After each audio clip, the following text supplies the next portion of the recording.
Okay, well, before I forget to do this and get into this too far, I'm in one of the more troubling areas of this whole house, and I knew it when I bought it, was hoping that there would be some easy answers to this, and I think there may be as I continue to look at this.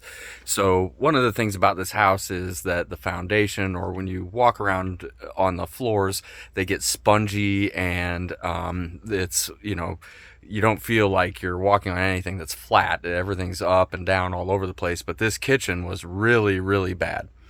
So I have come down here now for one of the first times, and I'll show you when I came down the very first time. I'll show you what happened. So there's these. I mean, this is an old house, right? So I got my light here.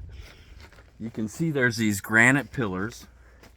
This guy right here, these are made of granite. They go down into the ground, and there's a bunch of those around. I'm gonna flip, and those go down into the ground. There's another one over here, one back there, and they just keep going. Now some of these, like that one back there, is totally not in the game anymore. It has sunk into the ground and the wood's not touching it. So they built cinder block and stuff over the years to also not only support the structure but encapsulate the basement so you don't have critters and stuff underneath your floor. And then they added insulation so that you could now have air conditioning and whatnot. So those are some of the changes that were made.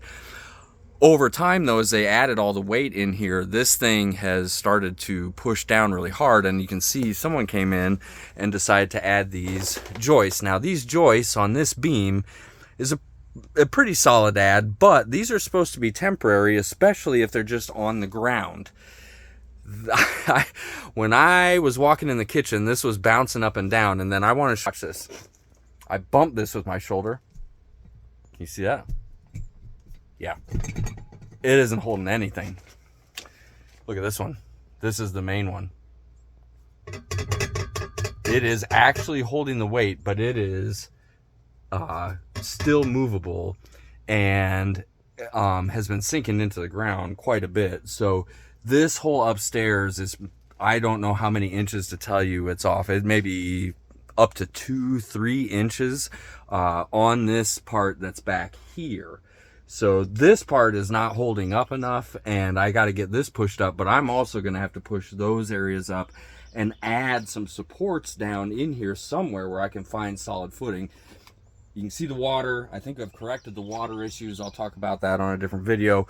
So we've gotten rid of the water to not continue to cause this problem, and now I can try to support this a little bit better and make the floor more solid.